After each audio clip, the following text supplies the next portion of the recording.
Does your autistic child have a hard time noticing things in their environment and you feel like they're sometimes in their own world?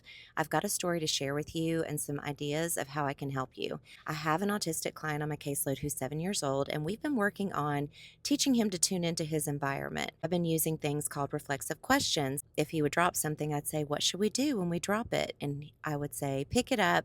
If he opened a drawer and he left it open, instead of me saying, "You need to close that," I would say, "What should we do when we open a drawer?"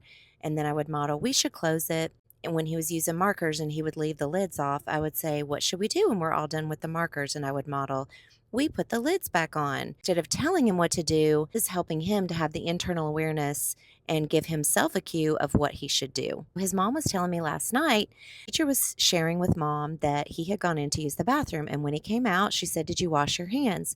And he said, "No, the sink not work." And she said, "The sink not work?" And he said, "The sink not work, it broke." So she went into the bathroom and she looked, and sure enough, the sink was not working. This is something that he never would have noticed in the past had we not been working on his perception of the environment, teaching him to tune into the environment. So if your child is struggling with noticing things in the environment, instead of telling them what to do, ask them, "What should we do when? What should we do when we get up? We brush our teeth. What should we do when it's time to go to school?